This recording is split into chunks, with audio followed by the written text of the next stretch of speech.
Hello guys, welcome to my channel flavours around. So మనం ఈరోజు చాలా చాలా చాలా టేస్టీగా ఉండే మామిడికాయ కర్రీ ఎలా చేయాలో చూద్దాం.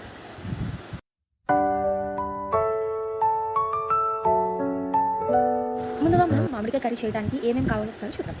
ఆనియన్, 2 టమాటాలు, ఆవాలు, జీలకర్ర, పసుపు, పచ్చిమిర్చి, ఉప్పు, కారం.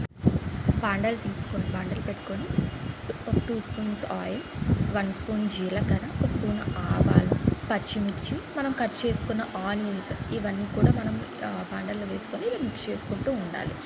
తర్వాత మనము టమాటాలు వేసుకొని ఇలా మిక్స్ చేసుకుంటూ ఉండాలి. 2 స్పూన్స్ ఉప్పు వేసుకున్న తర్వాత కొత్తిమీర వేసుకోవాలి.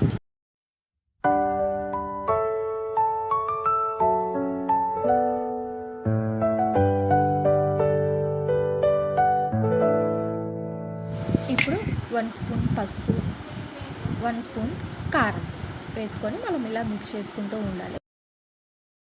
ఇప్పుడు మనం ఆల్రెడీ మామిడికాయ పీసెస్ని కట్ చేసుకున్నాం కదా, సో అవి వేసుకోవాలి.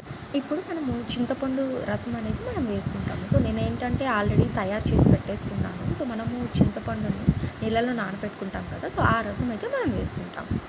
మనం మొత్తం కలుపుకొని ఈ కర్రీని ఏంటంటే 10 మినిట్స్ లో ఫ్లేమ్లో పెట్టుకుంటే మనకి మామిడికాయ కర్రీ అనేది ఈజీగా రెడీ అయిపోతుంది. రైస్తో కలిపి తినండి, సూపర్ టేస్ట్ అయితే ఉంటుంది. లైక్ చేయండి, షేర్ చేయండి. ఫ్లేవర్స్ అరౌండ్ని సబ్స్క్రైబ్ చేయడం మాత్రం మర్చిపోకండి.